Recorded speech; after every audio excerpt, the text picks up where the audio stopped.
राजस्थान में 2 दिनों तक पटवारी भर्ती परीक्षा चलेगी।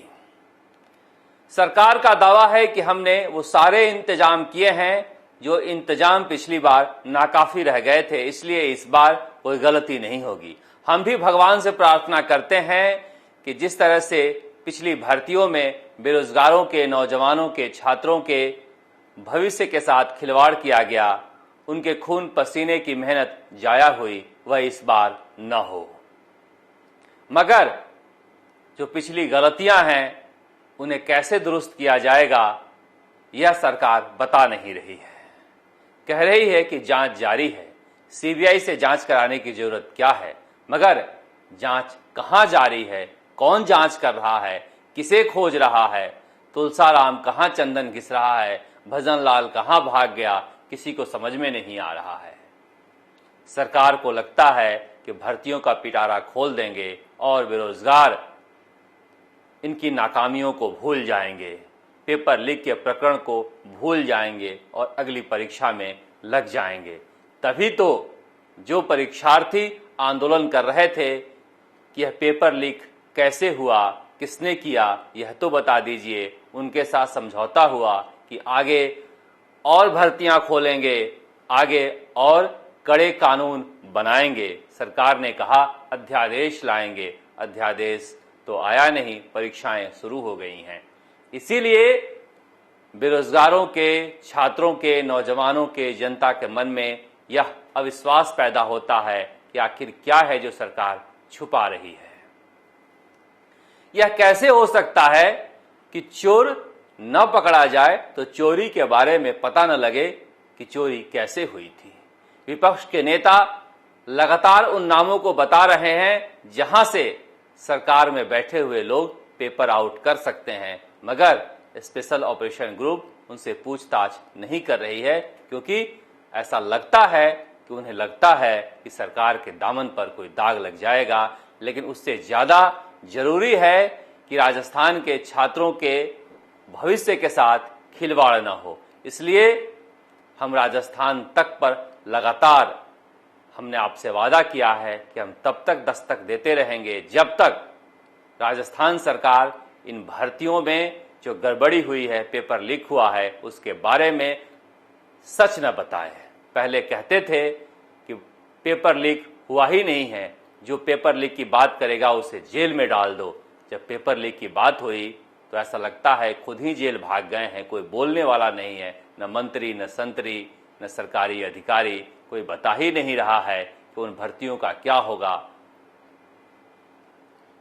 दरअसल बहुत सारे ऐसे लोगों को लगता है कि धीरे धीरे जनता इन चीजों को भूल जाती है और फिर नए कामों में लग जाती है, इसलिए धीरे धीरे इन घोटाले गड़बड़ियों को भी भूल जाएगी, जैसे 20 सालों में भूलते आए हैं। इसलिए इसके बारे में ज्यादा चिंतित होने की जरूरत नहीं है, क्योंकि इन चीजों पर जनता वोट नहीं डालती है। इसलिए छात्रों के भविष्य की चिंता ज्यादा करने की जरूरत नहीं है। मगर बहुत सारे नेता अपने भविष्य की चिंता में लगे हुए हैं। राजस्थान की पूर्व मुख्यमंत्री वसुंधरा राजे ने कहा है, जो 36 कौमों के दिल पर राज करेगा वही राजस्थान पर राज करेगा। मैं ये नहीं कहता कि बीजेपी 36 कौमों के दिल पर राज करती है, 36 कौमों से प्यार करती है। राजस्थान के नेताओं को अपने भविष्य की चिंता सताने लगी है। 2 मंत्री तो प्रभारी बना दिए गए। स्वास्थ्य मंत्री रघु शर्मा गुजरात के प्रभारी हो गए और राजस्व मंत्री हरीश चौधरी पंजाब के प्रभारी हो गए। अब प्रभारी बनकर खुश हैं या उदास हैं यह तो पता नहीं, लेकिन इस बात को लेकर खुश हैं कि राहुल गांधी के बगल में बैठेंगे। अब जिस दिन बैठेंगे तो बैठेंगे, मगर मंत्री पद जाने का गम जा नहीं रहा है, यह सच्चाई है। हरीश चौधरी कहते हैं कि मैं तो एक पद, एक व्यक्ति का सिद्धांत मानने वाला हूं। रघु शर्मा कहते हैं कि मैं तो संगठन का आदमी हूं, पता है कि मंत्री पद जाना ही है, क्योंकि जिस तरह से पंजाब और गुजरात में चुनाव है, ये दोनों काम नहीं संभाले जा सकते हैं। राजस्थान के युवा नेताओं की टीम राहुल गांधी तैयार कर रहे हैं। ऐसे में कई जगह सवाल उठने लगा है, तो फिर सचिन पायलट का क्या होगा। मैं पहले भी कह चुका हूं और बार बार कहता रहा हूं कि सचिन पायलट ने दो टूक कह दिया है कांग्रेस आला कमान को कि जब तक उनके साथ गए लोगों के साथ इंसाफ नहीं होगा वह केंद्र में कोई नया पद नहीं लेंगे।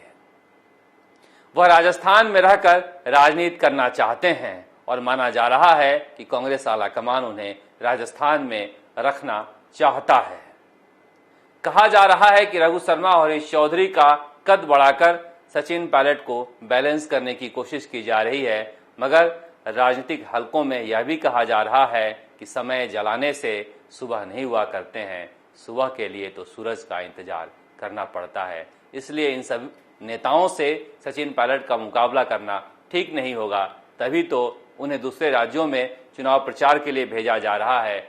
27 अक्टूबर को मध्य प्रदेश के खंडवा में लोकसभा उपचुनाव में प्रचार के लिए जा रहे हैं।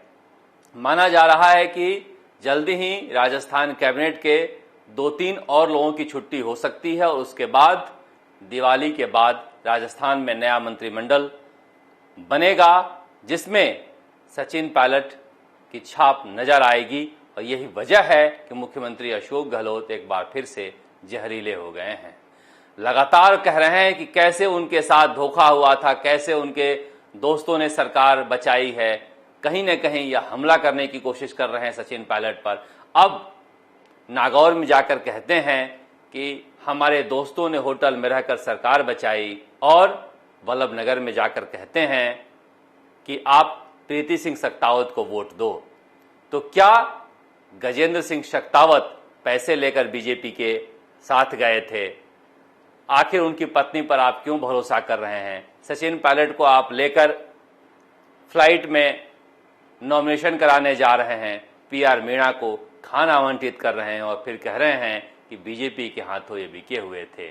इसलिए मुख्यमंत्री अशोक गहलोत दुविधा में हैं और इसी दुविधा में एक बार फिर से सचिन पायलट के नाम लिए बिना हमला करना शुरू कर दिए हैं, ताकि सचिन पायलट जिस तरह से केंद्र में मजबूत हो रहे हैं या फिर उन्हें मजबूत करने का एक प्लान है, उस प्लान पर कांग्रेस कामयाब नहीं हो सके। आगे आने वाले दिनों में ये झगड़ा और बढ़ेगा, क्योंकि जब अपनी तरफ की बातें मुख्यमंत्री अशोक गहलोत कह रहे हैं कि ये लोग क्यों गए थे, बीजेपी से पैसे लेकर गए थे, तो वह दिन दूर नहीं जब सचिन पायलट के तरफ से जवाब देना शुरू हो जाएगा कि वह क्यों गए थे। और फिर जैसे जैसे चुनाव आएगा राजस्थान में वही हालात होंगे जो पंजाब में हो गए थे, नवजोत से सिद्धू बनाम अमरिंदर सिंह के। क्योंकि जिस तरह से मुख्यमंत्री अशोक गहलोत ने कल हमला बोला है, अपनी पहली पब्लिक मीटिंग में ही माना जा रहा है कि सचिन पायलट गुट केवल प्रियंका गांधी और राहुल गांधी के कहने से चुप बैठा है, वह जवाब देने के लिए आतुर हो रहा है। और जब जवाब दिया जाएगा तो निश्चित मानिए कोहराम मचेगा, राजस्थान कांग्रेस में रणभूमि बन जाएगी। मगर रणभूमि केवल कांग्रेस में नहीं बनी हुई है, बीजेपी में भी बनी हुई है। वसुंधरा राजे ने कहा कि जो 36 कौम से प्यार करेगा वही राजस्थान पर राज करेगा। अब 36 कौम से प्यार कौन करता है? बीजेपी के बारे में तो ये नहीं कहा जा सकता है कि वह सभी 36 कौमों से बराबर प्यार करती है। हाँ, उनका ऐसा कहना है कि उनका मानना है कि सबका साथ सबका विकास, मगर जब वसुंधरा राजे कहती हैं कि जो 36 कौम से प्यार करेगा वह राजस्थान पर राज करेगा, तो माना जाता है क्या वसुंधरा राजे बीजेपी से अलग राह देख रही हैं? क्या वसुंधरा राजे जब निकल रही हैं तो जनता की नब्ज टटोलने निकल रही हैं? क्योंकि 36 कौम से प्यार वाली बात तो नई बीजेपी में नहीं हो सकती है, इसलिए इस तरह के कयास लगाए जा रहे हैं। दूसरी तरफ जमीन तलाश रहे हैं बीजेपी के प्रदेश अध्यक्ष सतीश पूनिया। सतीश पूनिया का जन्मदिन भी अब ताकत दिखाने का जरिया बनने वाला है। कहा जा रहा है कि 24 अक्टूबर को सतीश पूनिया ने पूरे राजस्थान से लोगों को बुलाया है अपने जन्मदिन पर बधाई देने के लिए। तांता लगा रहेगा, मेला लगा रहेगा। हाँ, उन्होंने कहा है कोई गिफ्ट लेकर ना आए, केवल आशीर्वाद लेकर आएं। आशीर्वाद क्या है सब जानते हैं कि राजस्थान में अगर बीजेपी जीतती है तो मुख्यमंत्री कौन बनेगा। झगड़ा इसी का है अब कल बीजेपी में वही नज़ारा देखने को मिलेगा जो नज़ारा कभी वसुंधरा राजे दिखाया करती थीं। वक्त वक्त की बात है, सतीश पूनिया कल अपनी ताकत दिखाएंगे। उनके समर्थक राजस्थान के कोने कोने से तैयारी कर रहे हैं जयपुर पहुंचने की, और उसके बाद इंतजार कीजिएगा, जल्दी ही वसुंधरा राजे भी पलटवार करेंगी। राजस्थान में चुनाव खत्म हुए कई साल हो गए, मगर ऐसा लग रहा है कि चुनाव खत्म ही नहीं हुए। राजस्थान की राजनीति में जो चरित्र हैं वह अभी भी चुनावी मूड में ही चल रहे हैं। राजस्थान तक के लिए जयपुर से शरद कुमार।